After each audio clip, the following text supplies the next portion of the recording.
Hello, everyone. So I want to get on here and just talk with you for a minute, um, offer you a little bit of advice because I've just finished reading over your professional bios and there's a concern. There's a little bit of a concern, and I don't want this to come across as scolding or lecturing, but just advice from a writing mentor. Okay?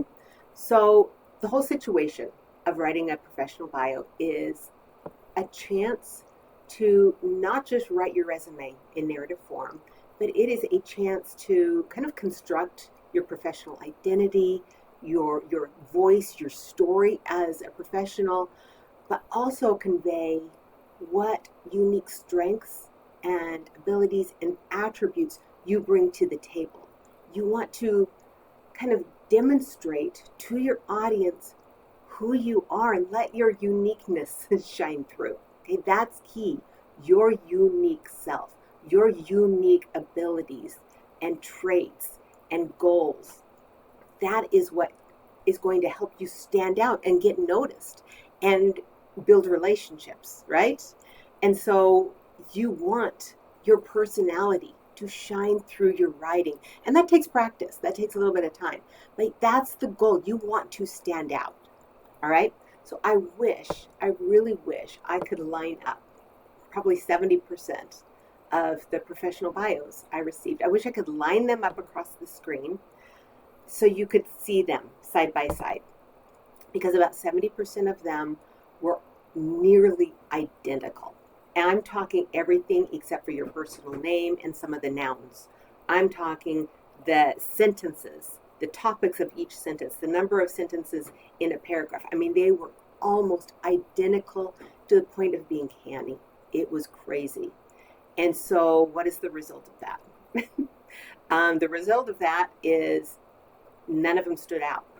Okay, hardly any of them stood out because it was all the same thing. They were very forgettable.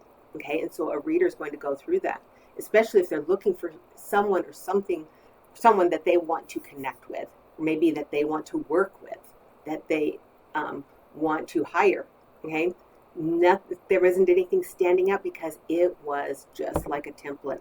The use of AI was so obvious. It was incredibly obvious. And yes, AI, using AI to compose, college papers is a little bit, not a little bit, it's ethically shady. But that's neither here nor there. Okay. The worst is that it sterilizes your writing. It sterilizes you. It just makes you one of the millions of other, kind of blank faces out there. It robs you of your voice, of the ability to convey who you really are. Okay. And so this is an opportunity. This college, is an opportunity not just to get a degree. Yeah, the degree is fine, but a degree without actual education is empty. It might get your foot in the door, but it won't help you thrive within those rooms. And so this is an opportunity to develop and practice your writing voice, your professional writing voice, in a way that conveys who you are, conveys your personality, conveys what you uniquely bring to the table, and allows your voice to stand out from the crowd. Okay, so when you are composing cover letters, when you are composing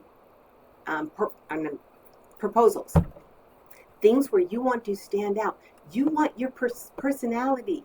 You don't want some kind of template, AI generated, clinical, sterile piece of writing that's just going to be tossed aside. So please keep that in mind as we go forward. Okay? Thank you for listening to my little lecture. Have a good day.